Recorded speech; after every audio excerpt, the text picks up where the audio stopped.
The John, Anik, and Kenny Florian podcast. John, Anik, and Kenny Florian. I fucking love them. I can't get enough of them. Let's hear that Boston next. Big jab there from Duffy, and Frank Mir is hurt now. Down goes Duffy, out cold.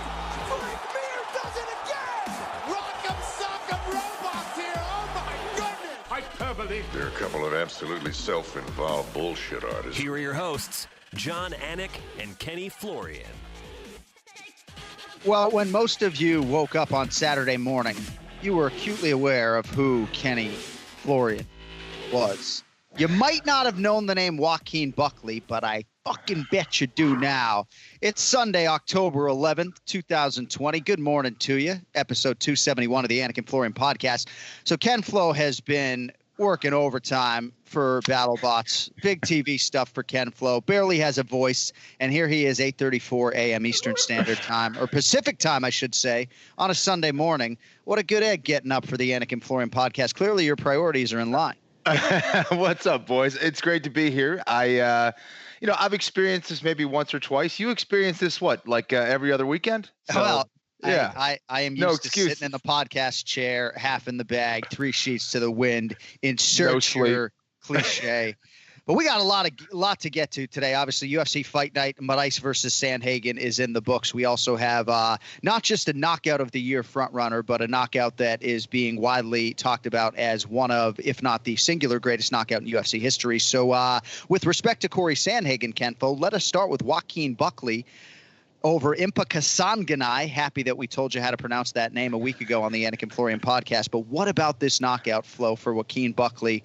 And how do you sort of contextualize it here about 24 hours later? It's simple.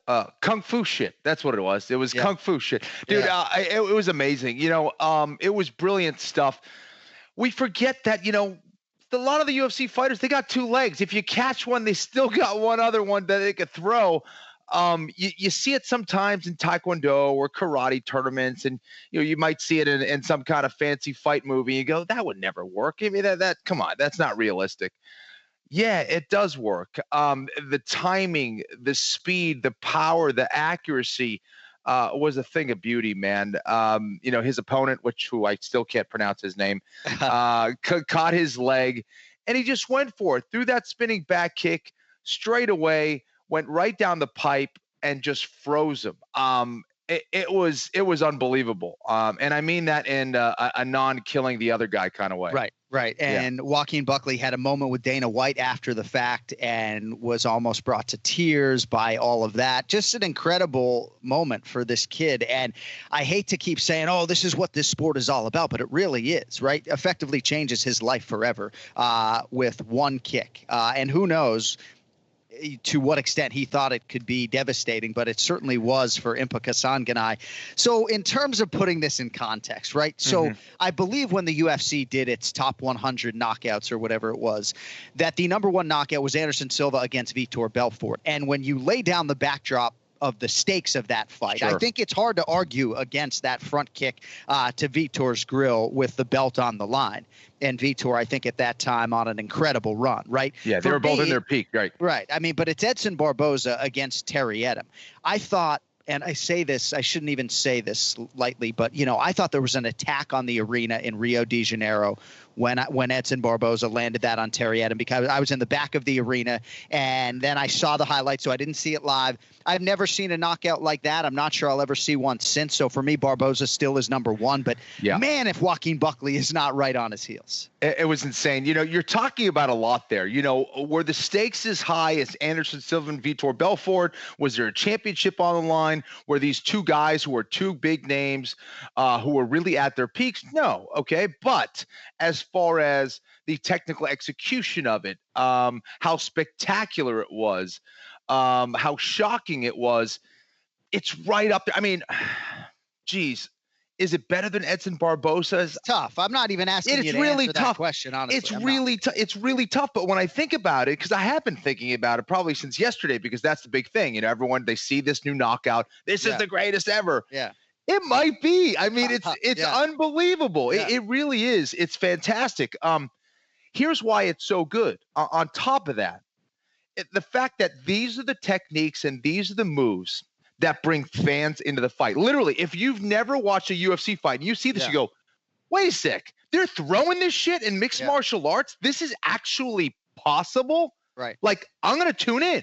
That's the kind of, it does that. Number two, it steps up everybody's game in mixed martial arts, because then everybody else knows who fights, goes, oh shit, this is possible. Maybe we're not crazy if we start trying these things. So basically, it just opens up the floodgates for all the fighters, for all the fans.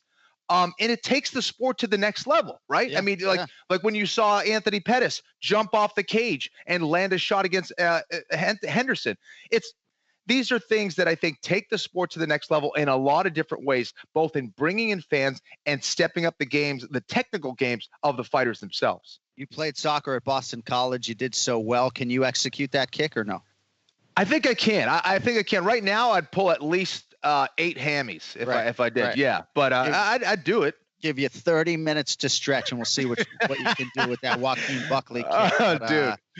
I don't have to tell you that he received a $50,000 bonus. I wouldn't be surprised if discretionarily more is coming the way of Joaquin Buckley. But let's get into headlines and this main event between Cory Sandhagen and Magic Marlon Moraes. It seemed as though Cory Sandhagen was pleasantly surprised that he got this opportunity against the number one contender, and man, did he make the most of it. There have not been all that many spinning wheel kick knockouts in UFC history, and this one goes to Cory Sandhagen, 103 into round 2. And Aljamain Sterling, I think, is still going to get the championship opportunity against Petr Yan, but this puts Sandhagen on the short list of top guys at 135, and couldn't have done it with more style points last night. Yeah, and if you look at Cory's last fight, I mean, it just did not go well for him.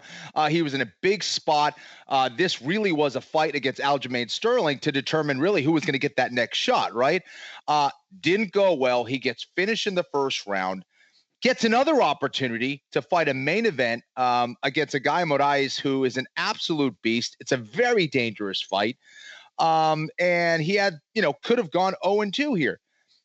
I mean, he couldn't have performed any better. With all the pressure on him, he did as much as possible to erase that loss against Sterling. I don't think that's going to go away just yet. People are still going to remember that. But, I mean, as far as going out there and really outclassing a guy like Marlon Moraes, I mean, there's not a whole lot of people who can do that, and there's not a whole lot of people who can finish him within 2 rounds. That was just an unbelievable performance. You're absolutely right, and you're right in terms of distancing himself from that epic, for lack of a better word, Aljamain Sterling loss. Couldn't have done much better in terms of accomplishing that mission.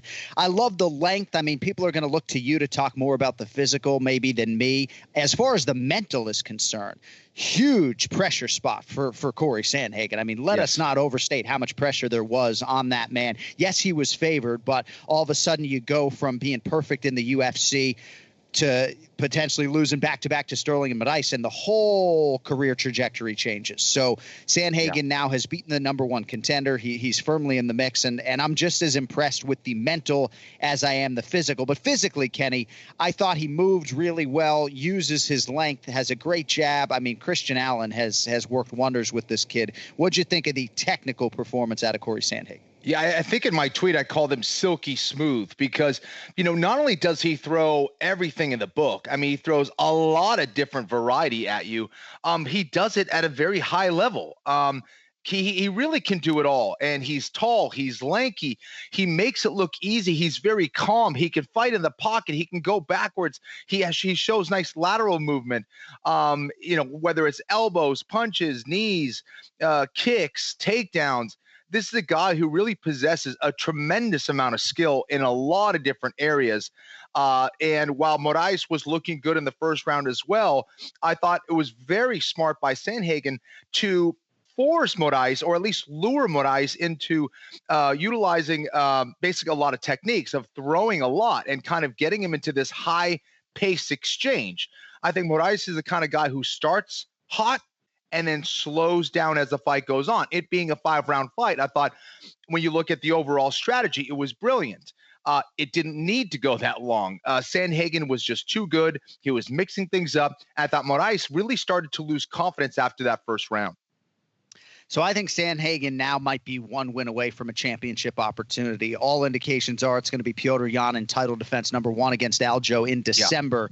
But for Cory Sandhagen, he did mention Frankie Edgar and TJ Dillashaw. I don't know if those were call-outs necessarily. Perhaps they were, but he did mention those two high-profile names. But again, there are opportunities galore for Sandhagen. I don't know if Dominic Cruz has the appetite for the fight, but seemingly anybody that he would want to fight now will willingly fight him because he's probably going to have a number 2 next to his name. Definitely. And what I liked about it is, he's not just calling out anybody. He's calling out a legend, Frankie Edgar, and he's calling out another former champion, TJ Dillashaw. So I like that. You could see that his confidence is riding high.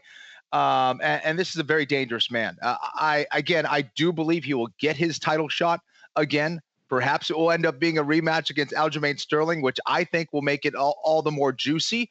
But either way, this is a guy who has put it all together and has come back from a devastating loss to an unbelievable win. And again, I said it sort of off the top of the breakdown, but he didn't maybe understand just how highly the UFC thought of him, so much so to give him this main event showcase on Fight Island against the guy in Marais who, at least on paper, had the number 1 next to his name, and Cory Sandhagen. Really good kid, and really feel good for a guy who has devoted so much of his life to mixed martial arts and UFC success, and I think he's going to have a whole lot of it. Speaking of dangerous men, how about Edson fucking Barboza? Can we find a spot in the modern era of the UFC Hall of Fame for this guy, right? I mean, we mentioned the knockout of Terry Edom off the top, but when you look at this body of work and this performance against a very dangerous in some respects Makwan Amirkhani, albeit overmatched, just another feather in the cap in a career full of big wins for Edson Jr. Barboza. Not only am I impressed by the fact that this guy has made 145 pounds twice, but yeah, he looked sharp out there, man. He had an opponent change relatively late, and went out there. I thought he was pretty methodical. I thought he really picked Amirkhani apart, and I thought he did a great job, both on the feet and on the ground. Did a decent job on the ground of getting back to his feet when he could, of attacking some submissions. I thought he was going to finish that fight in round 2. That was a very tight front choke that I thought he was going to pull off, but he looked really, really good. Amirkhani, seemed a little confused out there. At the end of the fight, was kind of raising his hands up. I was like, I didn't see him winning any round, so I was kind of confused by that. So it was a dominant performance by Barboza. One judge even had him winning 30-26. Yes. So it was great. I mean, knocked him down twice in that round, yes. I believe. Yeah. Yep. 30-26 on one of the judges' scorecards, then a 30-27 and a 29-28. And I give Amirkhani credit for taking a short notice opportunity against Edson Barboza. He had just competed on Fight Island a couple months prior. But man, Barboza, I just felt like was on a totally different level. And you were so convicted in this, and I know we're not going to divulge sort of your gambling winnings over the weekend, but you said to our audience that you thought that maybe you sort of insinuated that Barboza maybe should have been minus 400 and he was in that minus 250 range. So you certainly saw the value, and I'd imagine capitalized. So yeah, I was really surprised by that. I think Barboza's been doing this a very long time. There's not a whole lot of guys who aren't going to come from a high level wrestling background. They're going to put him on his back repeatedly and pressure him, like, let's say, the other Khabib Nurmagomedovs or, the Justin Gaethjes or whatever, where he kind of struggled against. I didn't think Amirkhani was that guy. He's not that dude. I think he's a tough guy, and he did his best, but I like that fight for Barboza. He ended up pulling it off and did it relatively easy. Couple other nights on this UFC fight night. And then before we bring on Ray Longo, I do want to get a couple thoughts from you on Dustin Poirier, Conor McGregor, really just in terms of the competitive nature of that fight, if indeed it is made, before we close the book on 2020. Did you see the heavyweight fight between Marcin Tybura and Big Ben Rothwell by chance? I know your schedule's been tight. I did see that fight. Marcin Tybura, right? New haircut, okay? New tan, looked like a natural tan, looked cardiovascularly to be in much better leaner shape. I mean, this was I don't know if vintage is the right word, but this was a much better effort out of Marcin Tybura than we have consistently seen in the UFC. And I don't know if he was buoyed by what Jan Blachowicz did a couple of weeks ago, his fellow Poland guy there. But, I thought after Big Ben Rothwell got off to a great start, it was all Tybura from there. And I don't know. I just think if the motivation and the hunger and the desire maybe aligns with the skills for Tabora, he could be something here, you know? Couldn't agree more. I thought Marcin actually looked like he wanted to be there. He was fighting. There. Yeah, he was fighting with passion. He was mixing things up. You know, a lot of times we'll see Marcin and you know, he kind of gets in there and it's almost like he's in a sparring match. You know, you're like, you know, you come on, you can do more, get busier. And he never really shows up, it seems. But yeah, this is a guy who I thought wanted to be there. He was trying to win the fight the whole time. He was taking the fight to Ben Rothwell. And, unfortunately for Ben, I thought that he kind of got beat up, really. I mean, Marcin only got stronger as the fight went on, and I thought it was a great win for him. Ben Rothwell is another guy who's been doing this a long time, has a ton of experience. He's a tough dude, and getting a win over that guy shows that he's kind of arrived or maybe come back. Come back, yeah. And for Ben Rothwell, I think he made his pro debut when our podcast producer Cody Merrow was like 6 years old. So he's certainly been at this for a while. We also congratulate the other two bonus winners, Tom Breeze and Philadelphia's Chris Dawkins. What a right hand from Tom Breeze. And Chris Dawkins now, brother Kyle, I think is destined for greatness as well. But Chris Dawkins off to a shiny 2-0 start in the UFC's heavyweight division and a $50,000 bonus for him. All right. So it appears as though Conor McGregor and Dustin Poirier are going to rematch. Now, I don't know when it is going to happen. There are a lot of hurdles and obstacles and challenges when it comes to any Conor McGregor fight. It does seem a little bit weird in a COVID-19 climate, granted, but to trot Conor McGregor out at the UFC Apex in a 25-foot octagon with no crowd just seems super weird. But clearly he wants to compete, and clearly the Poirier fight makes a lot of sense competitively. What do you think about that fight and how it would be relative to their meeting back at UFC 178? Okay, let me address the second question first. Okay. There's a lot to unpack there. Okay, so how would the fight go, and is it a fight that makes sense right now? Absolutely, it's a fight that makes sense. Okay, and then as far as the fight itself, would it be competitive? I really think it would. I do think that if you look at Dustin Poirier now compared to when they fought, which was at 145 pounds back then, Dustin Poirier is like 2 Dustin Poiriers removed from that fight, right? I mean, he's like a completely different dude. First of all, there's the Dustin that moved up to 155, which I already thought was a better decision. And then there's like the mature Dustin Poirier from even that moment, the guy who, is beating Justin Gaethje and, rematch Eddie Alvarez. And, it's amazing what that guy has done with his career. Talk about turnarounds. I mean, he is an absolute savage. He loves to fight. He continues to get better. This is a guy who wants to be there. I think he deserves the money. So he's in a completely different spot than where he was back then. I think it would be one hell of a fight. Yeah. All that said, Conor McGregor in his prime is going to be tough for him to beat. Now, if Dustin is mixing things in with takedowns, I think Dustin's going to have the better ground game in a lot of ways. I still think striking wise, he may struggle a little bit with Conor, but it's a way more competitive fight. And there's no doubt that Dustin is capable of winning that fight. I truly believe that. I think Dustin's good enough where he could actually finish that fight. But again, Conor at his best is super sharp and really tough to take out. But we shall see. I hope that fight happens. Now, a couple things. You mentioned, the lack of crowd and how the UFC, is going to be hesitant to put him in there. This is where the problem happens, right? Because Conor wants to make Conor McGregor money, but at the same time, the UFC is like, yeah, we'll pay you Conor McGregor money, but we don't have a crowd right now. So either you have to take a pay cut and just fight right now, or you got to wait and make your Conor McGregor money when we get these crowds back. So it's a tough situation to be in.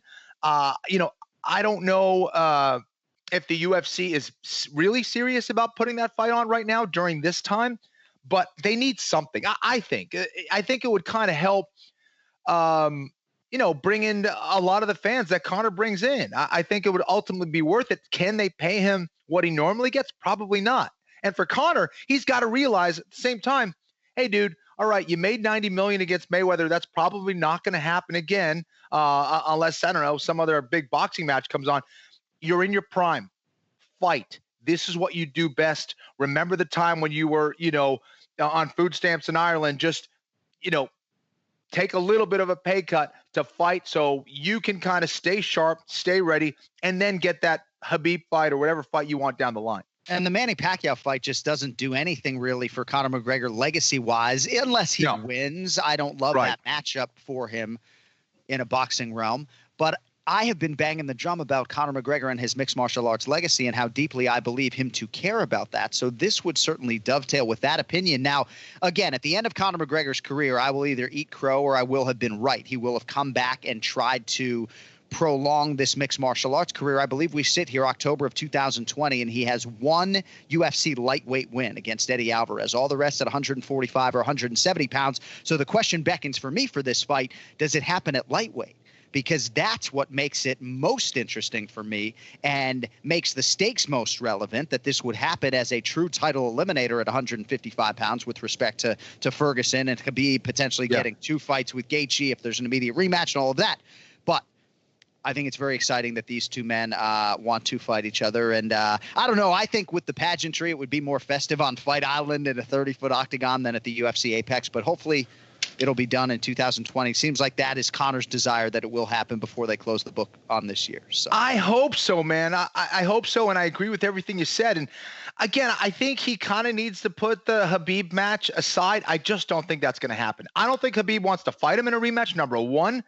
And I think if Khabib beats Gaethje, he'll take one last fight against GSP and say goodbye. And he deserves it. This guy can call the shots. Undefeated at that point after Gaethje. I mean, shit, you do what you want, man. He deserves it all. So, I think at this point, this would be a fight that would be huge, both for the UFC and for Conor McGregor. I think it'd be one where you have to give Conor his respect if he gets that. He already deserves respect, but I think people are kind of saying, hey, you're fighting at 170. You fought a Cowboy Cerrone who's on the decline. I think this would be a great fight. Oh, and if you beat Dustin Poirier for a second time and you do it in 2020 and you beat this refined version of the Diamond at 55, 60, 65, or 70, that's big for Conor McGregor or anyone. All right, well, we all know 2020 has been a little nuts, but that doesn't mean you should disregard yours. See, Manscaped is on a mission to take care of your manhood with their below-the-waist grooming and hygiene products. And we have good news, by the way, for our international listeners and viewers. They have now released their products in the UK, Canada, and Australia. Now, as many of you know, Manscaped has changed the way I go about my routine, my hygiene. No longer am I using the same trimmer on my face as I use down there, now that I got my Lawnmower 3.0. Waterproof technology on this lawnmower, by the way. And Manscaped has now also just released the Crop Care Kit, which includes all sorts of products, including ball wipes, actually, Ken Flo. How about that? Always got to be prepared. Foot deodorant, body wash in that bundle as well. And these formulations, folks, are all vegan, cruelty-free, dye-free, sulfate-free, and paraben-free. So you know you're in good hands with Manscaped. And if you're not there yet, now is the time to get in on the Manscaped craze. Get 20% off and free shipping at manscaped.com/AF. No promo code required. Go to manscaped.com/AF for 20% off and free shipping. Manscaped.com/AF. All right. Longo's wake-up call came in on a Sunday morning. Let's see if he answered it. Let's get to Ray.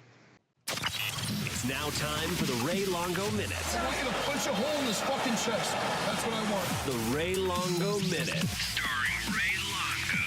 The John Anik and Kenny Florian Podcast. Well, we respect all the audio-only Anik and Florian podcast fans out there, but on a day like today, you gotta do video, as our producer Cody Merrow just bangs a shot live on the air because he owes 2 of them to us today. But Ray Longo's lettuce is going every which way but sideways, and I would think you got to make your way over to the Anik and Florian Podcast YouTube channel today, if for no other reason than to check it out. Good morning, Raymond. How you doing? I'm doing okay, but my hair is doing great, buddy. So, well, it's always good to see you. Did you have any post-fight obligations last night? I'm afraid to say yes because I think you might get rid of me again. You might ask me a question and just hang up on me. So this is becoming Can we be mature about this? So, well, this is becoming like a weekly thing. Only the early shows. I can't do the late shows. Okay. All right. The early shows because it's early. All right. hence the early shows. All right. We're just information gathering here at the beginning of the Ray Longo Minute this week. Speaking of information gathering, what the hell is hanging from your ceiling? What is that, banana? What is that? What is that thing? Oh, shit, that's the moon. It's night over here. Jesus. That's cute, Ray. I like that. I know. When I actually thought it was a microphone. Some of the things were put up when my kids were young, and they never came down again. Right. Yeah, I'm only kidding. That's actually mine. Gotcha. So well, it's good to see you. And I don't say this trying to be funny, but for those that did not ingest your work on Facebook last night, talking about Sandhagen and Moraes and the Joaquin Buckley knockout, we're excited to have you for our audience. Where would you like to start? How about that Joaquin Buckley knockout? I'd imagine you could do that on your best day, but he did it in a live UFC setting, which is pretty impressive. I'm going to say by far the craziest knockout I've ever seen. Wow. So, it came out of nowhere too, Kenny, because everybody catches the kick, holds it for a little bit, but wow. Exactly. I mean, just the fact that the sound of it off the front of a guy's face too was crazy. Normally that's off the side of your noggin. You know what I mean? This thing he generated some pop with that, man, like a mule. It's like getting kicked by a horse, but it really, that was crazy, man. I thought it was a crazy, crazy knockout. Kenny, you know what's funny, man? Everybody after that fight that caught a kick, did you see how quickly they dropped that fucking thing? They were like, that imprint was in their head, Dude, I'm telling you, exactly. These are the kind of techniques I was saying earlier that kind of will change the game, because people are going to start thinking twice about catching that kick or parrying that kick even, because it was a devastating shot. And I also think about this. Imagine if that was in Vegas with a full crowd. The roof would have blown off the place. Yeah. I mean, they would have gone ballistic. It's funny because Merab, when he got into the UFC with Dana White's looking for a fight, he knocked out Rafael Satz with similar. He caught his kick and he just hit him with a spin back fist. But the degree of difficulty and accuracy with that just came out of nowhere, and that was like, wow. And the way the guy went down, like everything about it, it wasn't like he just did it and the guy kept coming forward. He ate it. Oh, man, he just froze him. Yeah, crazy. Yeah. And that knockout by Merab against Rafion Stotts on Dana White looking for a fight back in the day, that was a huge fight, and there was a lot of build-up to that fight. And so we were talking about maybe, some of the greatest knockouts in UFC history, and if you consider the stakes of a title fight between Anderson Silva and Vitor Belfort, maybe somehow in your mind this Buckley KO doesn't hold up. But again, this is the top spot, or 1A, I think, for a lot of people, Ray. And again, we talk about calf kicks and things effectively changing the game. Perhaps a knockout like this, Kenny, really will affect change and give guys some pause when it comes to holding on to that secondary leg for too long. Yeah, no, crazy. I mean, really just was crazy. And, it's funny, like in marketing, like if this guy wants to make a business card, that would be like the worst thing he could do. They tell you, don't put no head kicks on because people are going to perceive it as not that they could do that they're going to get hit with that. You know what I mean? So keep that away, because everybody's going to perceive it differently, and they're going to see it as like they want, you think you want people to see it like this is what you'll be able to do if you train at the school, and everybody's going, holy shit, I don't want to get kicked in the face like that. What are you? That's a great point. It's really just crazy. That thing caught me by surprise, and I think that was phenomenal. Yeah, right in the grill, as in on the street, no mouthpiece, you lose your 4 front teeth. Well, I'm not sure a mouthpiece was saving. Yeah, I don't know. I'm glad he didn't lose his teeth because he probably, I don't know, but he probably got hit more in the forehead because that sound was crazy. Nasty. Nasty. That was really nasty. So speaking of nasty, the spinning wheel kick gets it done for Cory Sandhagen against Magic Marlon Moraes. And I know it's hard to talk about this result without bringing up Aljamain Sterling, who is clearly this division's #1 contender and next title challenger. But what did you make of what was obviously a big fight in Aljo's division over the weekend? Wow, what I think we all picked Sandhagen to win, but in the later rounds. But let me tell you something, he controlled that fight from the first second. It looked like Marlon his head wasn't there. And it did to me, and Kenny, I don't know if this is I don't know. What I was looking at was almost like Marlon had bought into everybody's analysis that if it goes into the later rounds, he's going to gas out. So it looked like he started maybe conserving himself instead of being the Marlon that's a complete wrecking machine. Yeah. Maybe he started, let me pace myself for the first 2 rounds. And then it was too late. It completely backfired because the other guy's got a high pace. He looked completely relaxed. It was did he ever? What a great performance by Cory Sandhagen coming off the loss to Aljo. I mean, you always want to see, does it affect anybody? Does those losses have an effect? Absolutely no effect. This kid's the real deal. Whether he ever becomes a champion or not, this is a great fighter.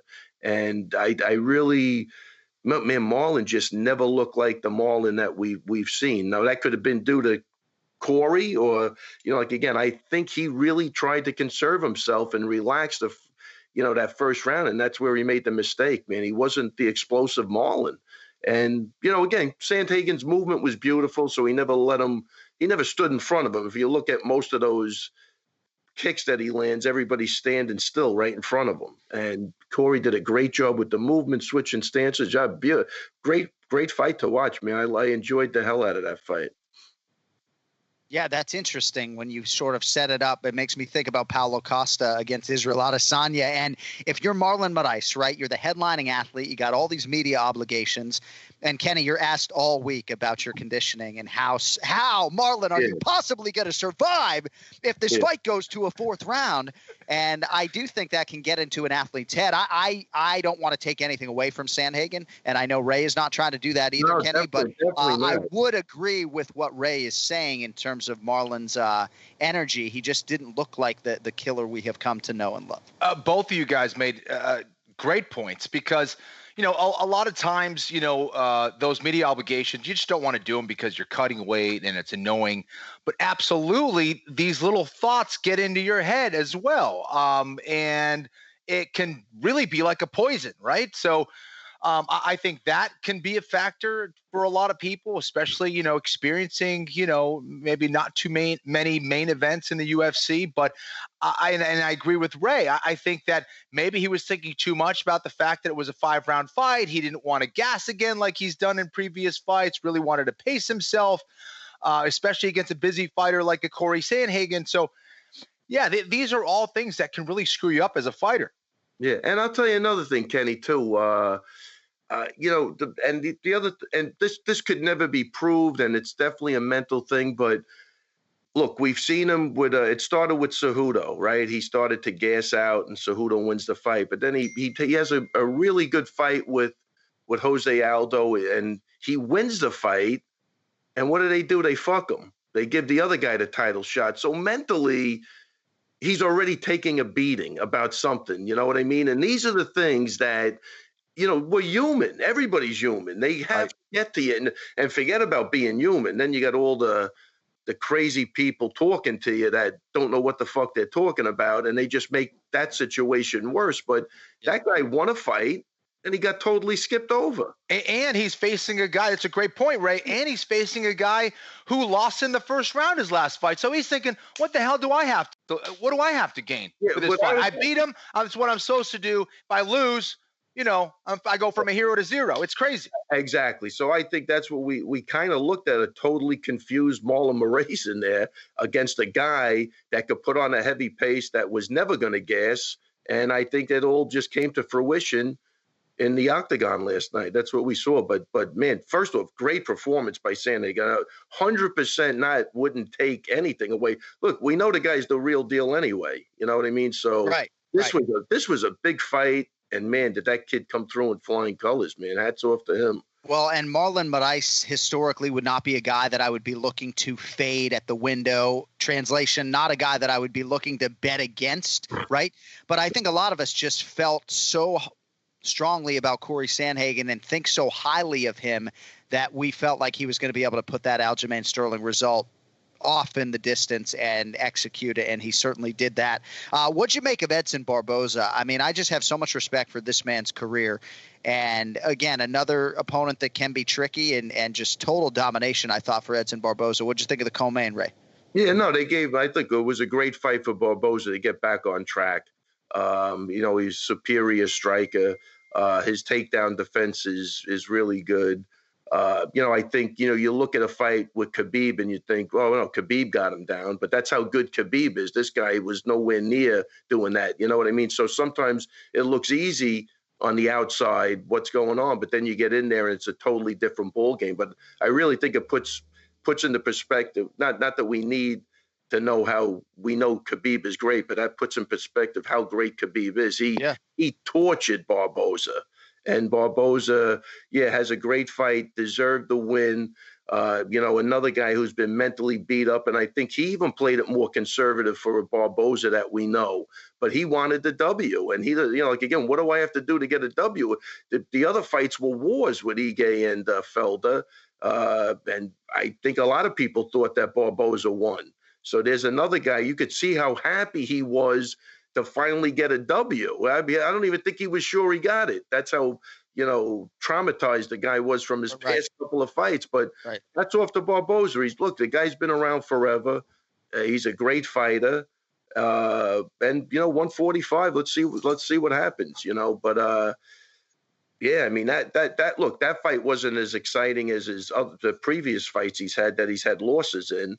And I think he, he did what he had to do.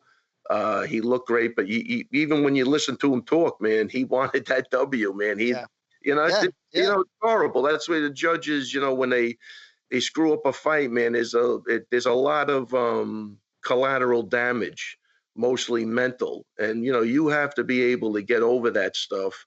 And I'm happy he did, because he's a great fighter, and looks like he's back on track. And I just like watching him do it. Like I love watching everything he does, and I just think everything he does is electric. He always wants to be there. He's even when he's defensive, right? Even when he's sprawling, I'm enjoying watching him compete. So he's got a big fan in me. Hey, I got one more thing, and unless Ken Flo has something on the way out, we'll let you get your day going a little bit early today. But Brian T. City Ortega is fighting the Korean Zombie Chan Sung Jung in the Fight Island main event this weekend. We will need a prediction from you, and I know I'm a little late on some of your checks. They're in the mail, I think. But Henner Gracie is T-City's chief corner, and he tested positive for COVID-19. He had it like a month prior. The UFC sent all of us a kit that we did a home test. So I did the home test a few days ago. I'm waiting on that result, but Henner passed his home test. But then when he went to Las Vegas to quarantine, he tested positive. So he couldn't go to Fight Island with T-City. And I'm asking you, and maybe you'll deflect. I'm really asking both of you guys, but as much respect as you want to give the athlete and say he can rely on his ability and his mental toughness to get through that, I just think it's a disadvantage, and a big one for T-City, to be on Fight Island without his head coach in a fight that he wants in the worst way. Well, look, first off, it absolutely depends on the relationship that they have. You know what I mean? I don't know that relationship, but if they had a very close relationship, that's a huge disadvantage. But I have a lot of guys in the gym now, and with this whole COVID-19 stuff going on, people I can't be there. So I take a different approach even during the camps, and they know. I made it really clear, man, look, there's going to be sometimes I can go, sometimes I can't go. But look, the guys, there's a lot of guys fighting at the gym there. They'll go and fight. For the guys that are at the beginning level, they just want to get fights, and they're gonna fight. And there's so many good guys in the gym they can go with. I don't think that's a problem. At the upper echelon, when you've been with a guy for 10 years or whatever, again, we're talking about all the mental aspects. So even if you're superstitious, you want certain guys in the corner, right, even if they're a good luck charm. It doesn't even matter. That's in your brain. Perception is reality. And it really depends on what those two guys have going. It looks like they have a great relationship. So I'm saying it's a big disadvantage. Yeah. Ken Flo, you know how close Henner Gracie and Brian Ortega are. I think Henner's just going to be sitting on his couch trying to figure out a way to FaceTime his ass into that corner. I feel for Ortega. I really do. He's an emotional guy, not necessarily an emotional fighter, but I think this is going to take a little bit of a fight week toll on him, if I'm being honest. Absolutely. Listen, I think it's more than just a coach-fighter relationship. Henner has been mentoring Brian Ortega since he was a kid. Literally. I mean, so That's going to be tough. I mean, even just in fight week preparation, keeping his head right, saying the right things. And Henner is a very wise coach as well. He's a guy who knows how to keep a level head. He's been in a lot of big fights before. They've been together for many of those fights. And I agree with Ray. I think it could definitely affect him during the fight. Because there's the other thing, right? Because who's going to replace him? Some guy who he's not going to be so sure is giving him the same kind of advice. It's one thing he could say the exact same words, but if it's not coming from a guy that you know is looking out for you and that's been with you for well over a decade, you're going to be a little hesitant taking that advice. That's just a fact, right? So, let me add one more thing, Ken. Let me interrupt. Yeah. It'll all be good when it's going good. The problem is going to be when you hit a little adversity. That's where it gets really rough, where you're used to a safety net, and now it's not there, like Kenny says. Like it could be the same words. You might process that. What do you just regurgitate what Ray would have said? Or, look, with those things, that's why I went to those parades, man. I couldn't be there. And I'm telling you right now, the first one was like, I just feel lost, man. I don't like this. I got to show these guys, even though I couldn't go because everybody was confused as to, is this thing real? What's going on? I just had to do something to say, man, I'm with you, man. This is the best I could do. But, we're rallying the troops. You got people behind you. And, thank God, a lot of those things did work out good. But that's really where that came from, is just feeling like, holy shit, man. I mean, they have to know that people love them, I think, is really important, and they're behind them. So that's, in my head, that's where I came up with that. But, like while I was sitting back and, I'd make calls to, guys that were out in Vegas. I'm like, really? You're fucking rock climbing with Aljo? He's jumping rocks like, are you crazy? Right. Get him back, don't get the guy hurt before the fight, So it's all good. But when these things come up, I mean, I think you'll go to, they're going to go to route that, look, I can't be there. It's, there's no way, and just you got to do it. Well, your parade thing was a stroke of genius. We'll see if Henner employs something similar. Maybe he'll get hit on a fucking tricycle out there in Southern California. They can do a little parade for T-City. All right, man, we're going to let you get on with your Sunday. I don't know what the average American man does that doesn't watch the NFL on an autumn Sunday, but we wish you all the best being a lifelong martial artist there in Garden City, New York on your Sunday. Okay? It's called training. That's what I'm doing. Oh, a little dig at the mainstream sports guy. I understand. Hey, real quick. I've been working with a really nice kid. Young kid is an Israeli kid, Aviv Ghazali. Fights Thursday night at the Mohegan Sun. He's just starting his career out. He's really just a nice kid. His jiu-jitsu is off the hook, Ken. He's got great MMA jiu-jitsu. I think you'll like him. And he's a sweetheart, man. He's really turned out to be a nice kid. So that's the other thing I'll be doing on Sunday instead of watching the NFL. I'll be going up to the Mohegan Sun. All right, well, you travel safely. Man. Bring some extra scrunchies and hair ties in case you want to put that shit back. Hey, real quick, what home test did they send you? Was it the saliva test or? So it was a nasal test, right? And unlike every previous nasal test I have done, I'm coming up on 40 COVID-19 tests, right? But unlike every previous nasal test, I had to go both nostrils. But I will say, when you're doing it to yourself, and she says, big circles as far as you can go until it hurts, keep going, big circles up your nose, whatever the fuck she's saying, right? Like, I'm trying to do right by her over Zoom. So I feel like it was the most thorough COVID-19 test I could have possibly had. Then I take it out and she goes, now do the same thing in the other nostril. So I don't have the result back. But if this one comes back negative, I'm going to feel pretty good flying to Vegas. But, yes, it was a nasal. Oh, because they gave me the saliva test. Anybody ever do that one? And they tell you not to drink water for a half hour. You know what that looks like, having to fill up like an inch of saliva? Dude, Kenny, it was like the girl, and it was a real pretty girl. I guess, I don't know if she was a doctor or it's just somebody. She hung up on me. She's like, listen, this is going to take a while. I wasn't even close, Kenny. Not even close to filling that thing up. Ray, it could be worse. They could have tested COVID for anal tests. So, listen, let's just be thankful. Without a doubt. Be thankful. But there's some people really disappointed about that, Kenny. I'm not going to name names or nothing, obviously. Well, on that note, very disappointed. all right, A so totally different test. So your homework for next week is just to get a lume cube or some light on your face so we could see just how pretty those eyes are. And then we just need a prediction on the main event between T-City and the Korean Zombie Chansung Jung. Yeah. Chansung Jung, about a 2-1 favorite. Ray, what do you think on the main event on the way out? Based on even what we just said, I'm going with the Korean Zombie. All right. The Korean Zombie is the pick. Keep it nice and simple. For Raymond Peter Longo. Hey, thanks for answering the bell this morning. We appreciate you. Are you kidding me? Are you kidding? Well, we will be back into our Monday night slot, I believe, next week. I will be quarantined in my room on Fight Island, so I look forward to reconnecting with you then, my friend. All right. Listen, buddy, safe trip as always. And I'm 100% sure that test is coming back negative for you. Thank you, my man. Hey, safe travels to Mohegan Sun. We'll talk to you next week. Thanks, guys. Good luck, Ray. Take care. Thank you. There he is, the Ray Longo Minute, star of the fucking show every week here on the Anik and Florian podcast. I quickly would like to do the pronunciation of the week here right now, Cody Merrow, if I could do that. And I like that you're doing this after pounding a couple shots. Was that tequila that you poured down your gullet there a couple minutes ago or what? That was Jaeger.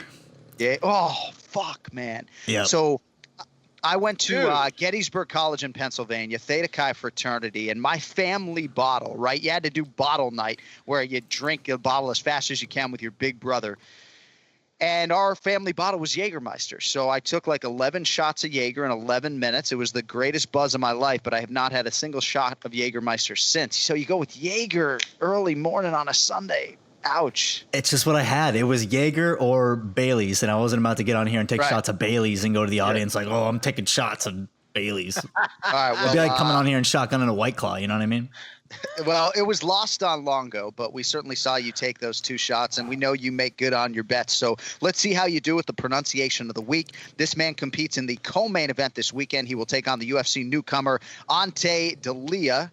I think that's right because we don't have a file yet on Ante D'Elia, but Cody Merrow, of whom am I speaking? So I'm fairly confident about the last name here, avid MMA fan. I've heard the name before. The first name I think is going to trip me up, Cyril Gane.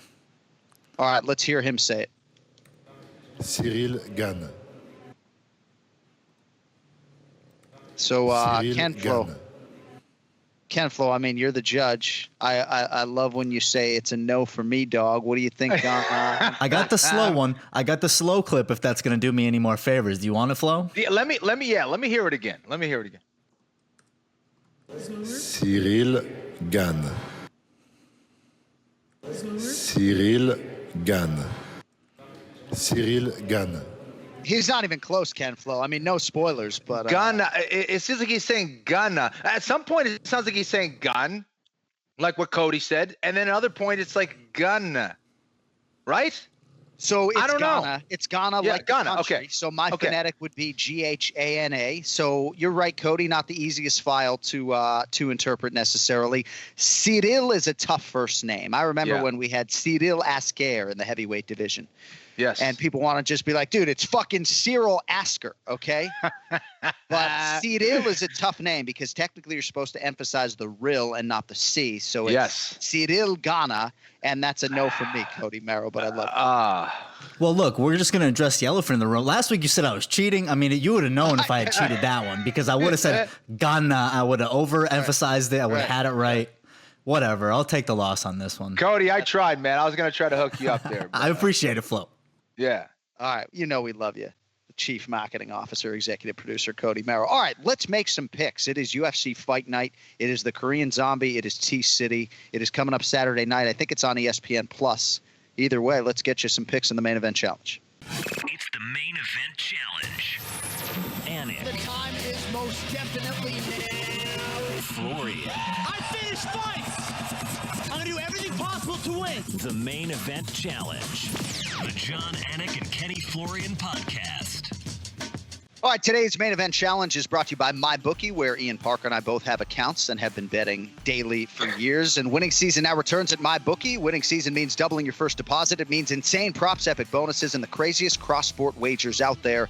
At MyBookie, winning season means watching live sports and betting on live sports all season long. And I think for most daily bettors like Ian, like myself, We're rejoicing because the NFL has returned for however long, but that means action-packed Sundays and huge cash prizes. The UFC is also live every weekend, so a lot of opportunities to bet there as well. So why not get in on the action? Use promo code AnikFlorian and double your first deposit. New players get up to $1,000 in free play, designed to add more excitement to the sports you love and the games you bet. So bet with the best this NFL season for your chance to win big. Use promo code AnikFlorian, that's one word, AnikFlorian, and double your first deposit. Your winning season begins today only at MyBookie.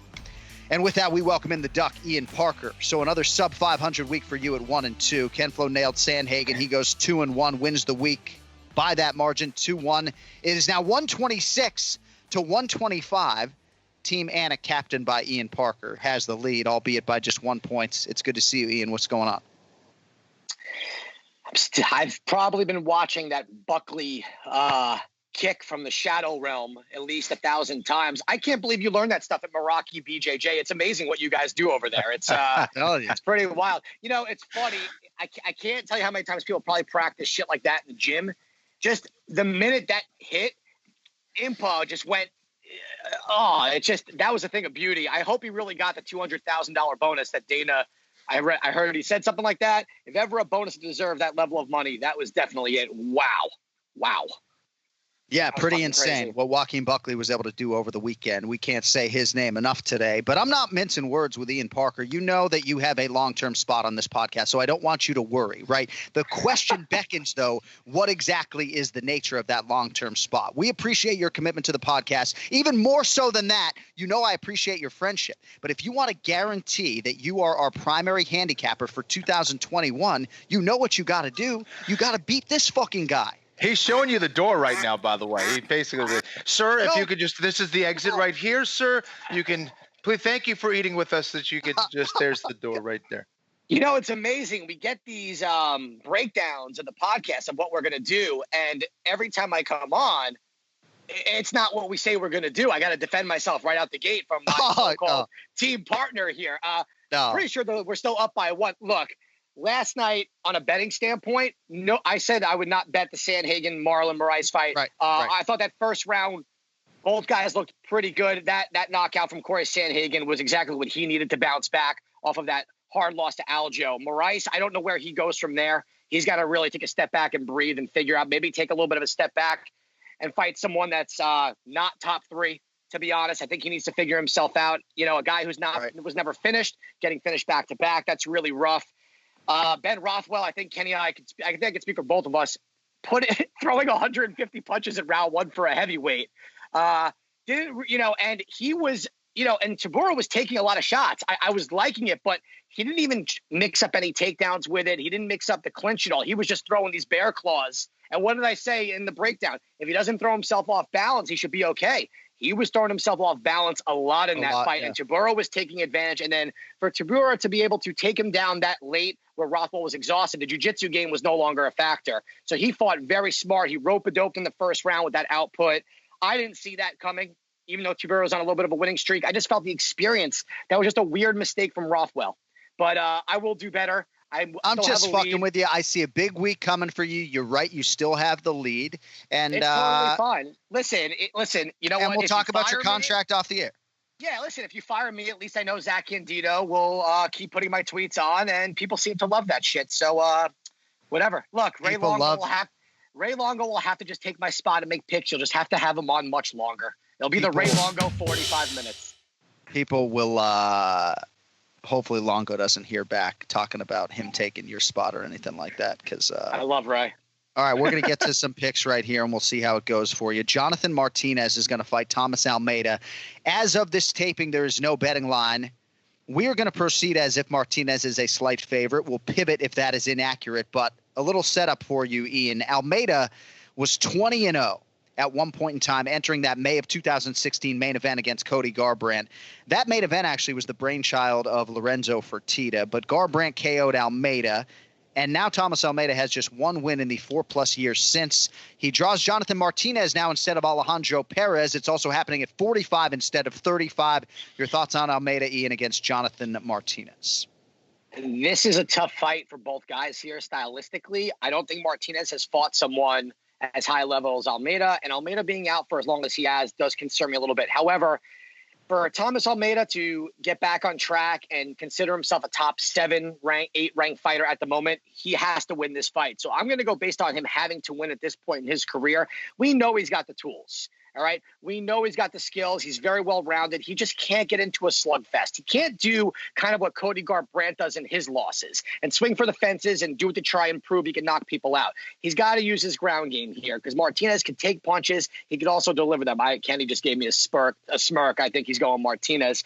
So I'm going to stick with Almeida here. I may change this up. I do have to watch a little bit more of Martinez, but the time, as you say, John, the time is now. Almeida's got to do it, so I'm going there. Ken Flo, Jonathan Martinez trying to make it 3 wins in his last 4. Third appearance for him in 2020. Your thoughts? I was laughing. I was laughing at Ian's ability to butcher anyone's name. It does not matter who. That's right. It's Garbrandt or Garbrandt. He turned him into a Frenchman. I don't know how do you do that? It's a skill that is just unbelievable. I'm trying to bring a different level of class to the show. Okay. If that's the Garbrandt. Yeah, exactly. That was very nice. Very elegant. Kenny doesn't like you. You can go get him.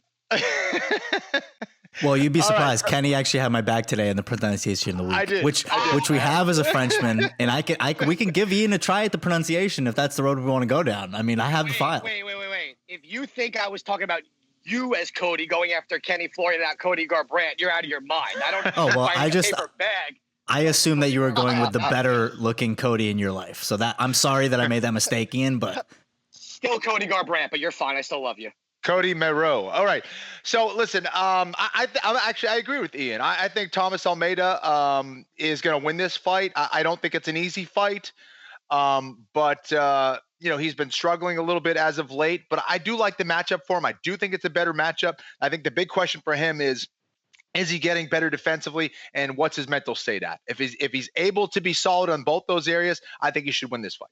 And at times we do remind you that we make these picks early on during fight week because even just look very quickly, I'll say this, at Ben Rothwell and Marcin Tybura, right? I'm not boots on the ground. I'm not there during fight week. I'm not doing a fighter meeting with Marcin Tybura. But had I been there, maybe I would have seen that physical transformation. Maybe I would have seen that just mentally he appeared to be in a much better place than fights prior, So when Great you're point. there, it's a lot different. And so as we sit here and pick Thomas Almeida, right, as fight week goes on, Ken Flo, you obviously reserve the right to change your selection. All right, at light heavyweight, Jimmy Crute, a large favorite here, Ian, minus 340, going for 2 straight wins against the no longer a UFC rookie, Modestas Bukauskas. He comes back at plus 280. I got a lot of thoughts on this fight, Ian Parker, but the floor is not mine, it's yours. So tell me who wins it, Jimmy Crute or Modestas Bukauskas? I think that line's a little wider than I like here. I do, and that's just because of sometimes the positions that Crute puts himself in. He sometimes relies a little too much fighting off his back. I think he is a special talent. I think he's got the skills. I think his striking game has come a long way. If he is okay with being on his back for this fight, he will lose a decision. It's not a smart move. He's got to be the aggressor, and if he wants to bring this fight to the ground, he's got to go where his jiu-jitsu is at his biggest strength, and that's being on top. I am going to go Jimmy Crute here. I think he deserves to be the favorite.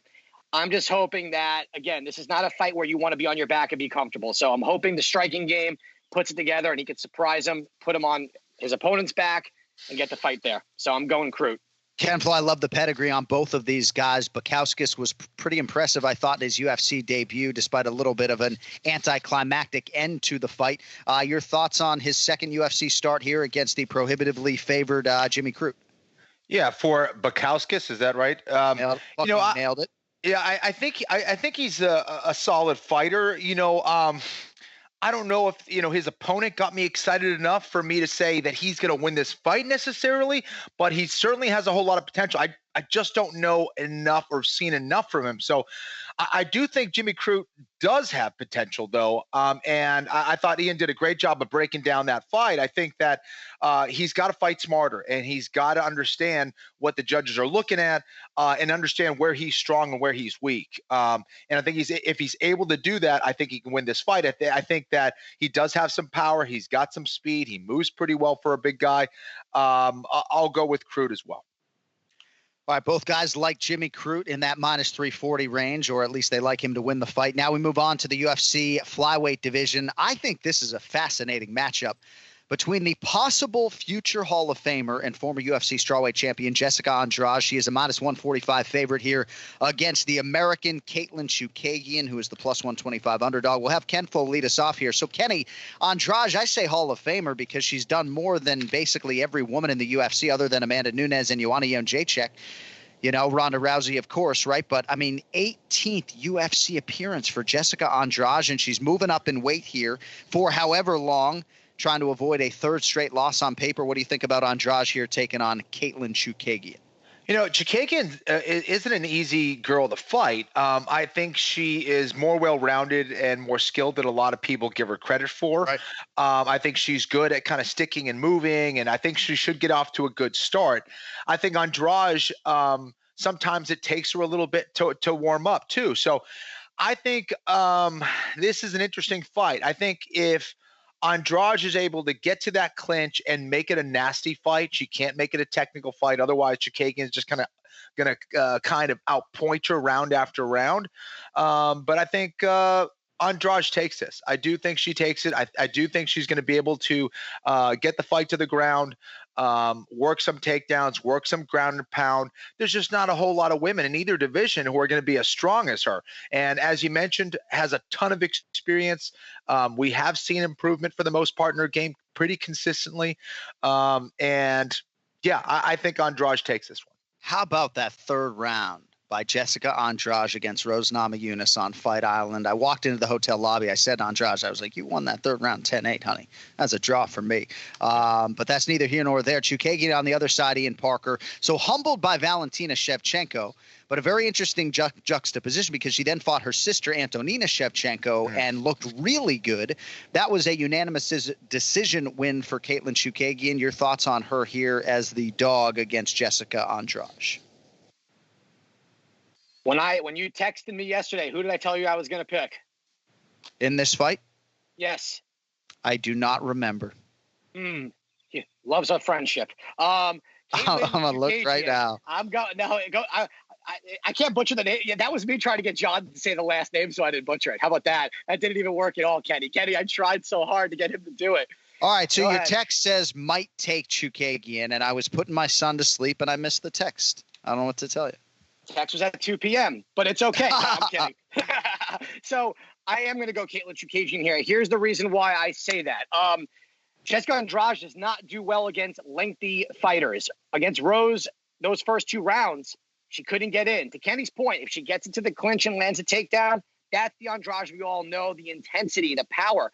But she's going up a weight class against not a small and not a weak fighter in Caitlin either. I think Caitlin's got the ground game, the top game as well. She may go for the takedown. She uses her distance really well. That jab is very, very good. And she's a very smart fighter. She is not the brawler. She is the technician. And I think Andrade, even though Kenny thinks that she has evolved, I actually disagree. I have not seen that level of evolution. I just think she's a top fighter forever in either division because of her athleticism and because of her skills and just how good she is overall. However, against someone who's going to be so much taller than her, who knows how to use the distance and knows how to win by points, I think this is where the underdog is a valuable play. And I don't know if her strength plays as big a factor in this weight class. Give me the underdog in this one, John. I don't think I said evolved. I think I said got better.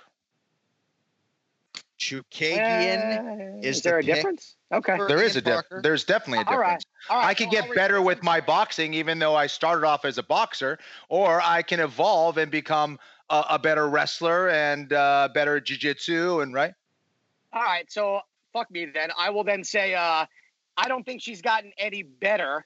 I just think that her game that has gotten her to where she is success-wise, she has stuck to that. And I think that third round, to John's point, was impressive. I think Rose just kind of took the foot off the pedal a little bit because of the amount of output she put in rounds 1 and 2. I'm still not changing my pick. But, Kenny, I apologize if that offended you. All right, co-main event. Cyril Gane, the prohibitive minus 600 favorite, now that our entire audience knows what that word means, against the promotional newcomer Ante D'Elia, who returns fire as a plus 450 underdog. We will need the round and the method of victory. Ian, you will lead us here. So quickly on Ante D'Elia, only one loss in 9 fights dating to 2014. Came against the aforementioned Marcin Tybura. Not sure, Ian, if you saw that fight in preparation for today's podcast, but I went and watched the film. He fucking broke his leg kicking Tybura's knee in round 1. So they call him Walking Trouble. What a great fucking nickname, huh? Walking Trouble, straight out of Croatia. Ante D'Elia. What does he have for Cyril Gane, Ian? What do you think? I still like Gane here. I think this is someone who's also special in the heavyweight division. I think he's proven he's not just a knockout artist. You know, it's interesting how he went from being super active and then, you know, a bunch of cancellations. I think this is going to be a pretty easy win for him here. It's hard, you know, what you call Walking Trouble, that's his nickname. That is pretty wild. How good is that, right? The backyard shed, Walking Trouble. Yeah. You know, these are something special here. I still think this is his fight to win. I'll even say this is one we have to pick around 4. It is. I'll say round 1 knockout. It's hard to picture a lot of guys until he gets to a true top 7 guy. I don't see many guys be able to outmuscle him, outstrike him, you know, and the athleticism. He's also shown that IQ. He's not afraid to work submissions if it's there. So I'm going that way. And for the record, I did not come up with Walking Trouble, Ken Flo. I did come up with the backyard shed for Alir Latifi and so good. The King of Kenosha and a few others, Mississippi Mean. But Walking Trouble, I cannot claim. I think that's what I'm going to start calling my son. What do you think about Walking Trouble, though, here, Ken Flo, against Cyril Gane? They're both great. So Gane, I think I do think this fight is going to end in knockout either way, but I do like Gane as well. Unfortunately, I can't go the other way here. But I agree with Ian. I do think he's probably going to be the cleaner striker. Again, it's hard to predict these fights with both these guys. A lot of power in there. But I think Gane takes this one by knockout. Let's go. You need a round, right? I do, if you got one.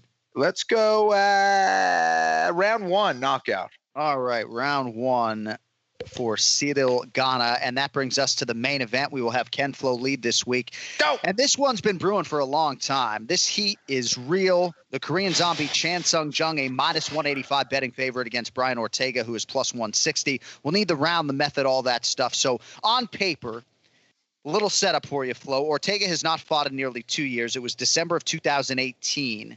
And that was his first pro loss. It came against Max Holloway. Then this fight with the Korean Zombie, initially going to go down December of 2019. Ortega pulls out due to injury. There was an altercation between Ortega and someone in Chan Sung Jung's camp, an interpreter. I believe the rapper Jay Park is his name. So we asked our Anik Florian podcast audience today, our Twitter poll question, which guy is more likely to win a UFC championship? Because I think ultimately whoever wins this fight is going to be on a championship trajectory, and whoever loses this fight is not going to be. So 61% said Chan Sung Jung, kind of aligned with the betting line here. Chan Sung Jung minus 185. I love this fight. I'm happy to see 2 guys that haven't been able to compete all that often for one reason or another actually get in there. What do you think about the main event this weekend, Kenny Florian? Geez, this is a very interesting fight for a lot of reasons. Number one, we haven't seen Brian Ortega in a long time. A lot of things can change in 2 years. And I do believe he's brought in some new elements to his camp to improve. I think that's a great sign. But what's not a good sign is the fact that you go against a dude who in Jay Park, who number one is not a threat to him. Number 2 is just kind of like interpreting what Korean Zombie is saying. And number 3, it's like it shows that Brian Ortega is really concerned with his ego, with his perception and all that stuff, and that he's emotional. That's not a good sign to me. I mean, I don't know. Ortega is a fantastic fighter. He proved that he's one of the few guys who's willing to die in the octagon, like for real. But I also think, you know what I mean? I also think Korean Zombie is as well. Like he has no problems going to sleep in the middle of the octagon. He does not care.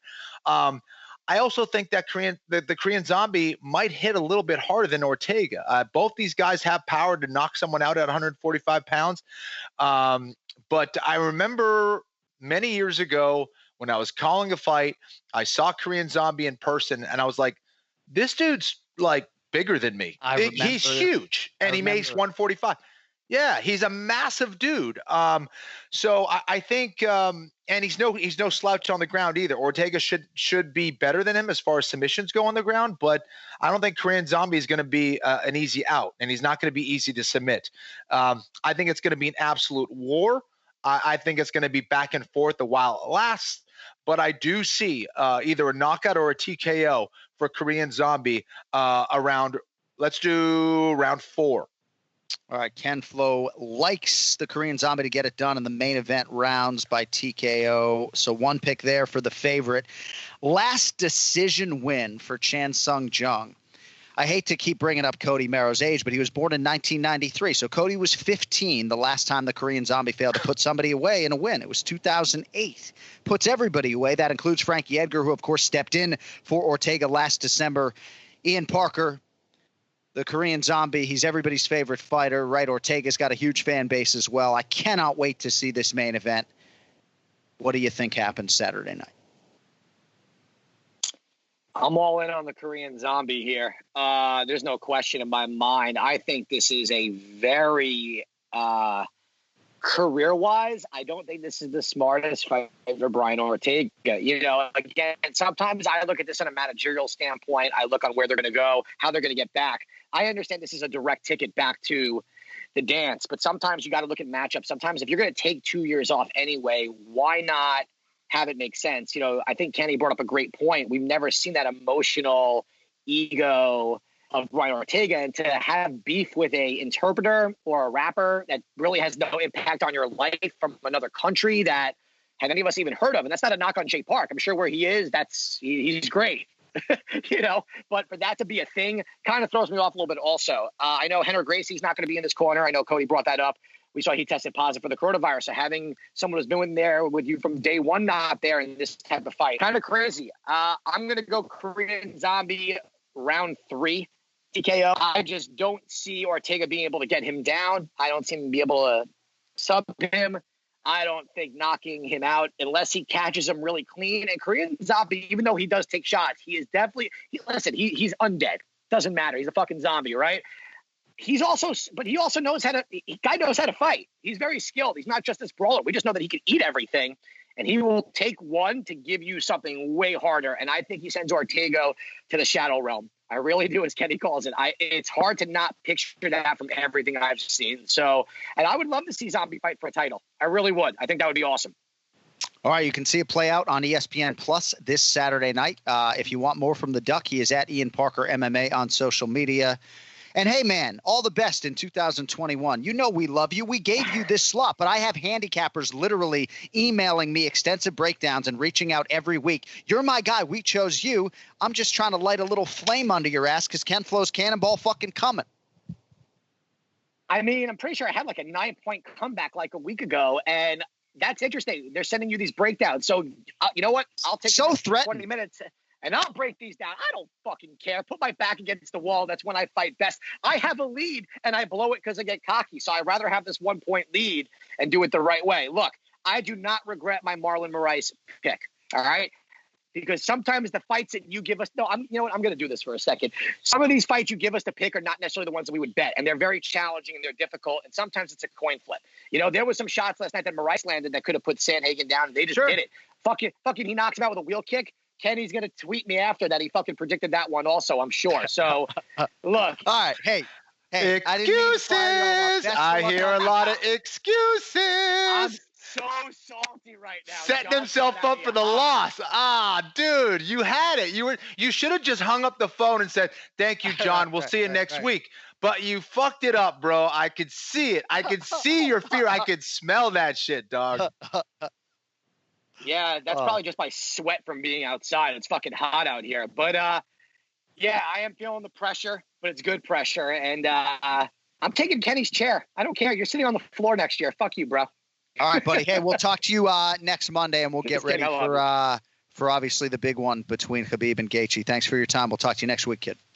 Love you guys. Later. All right.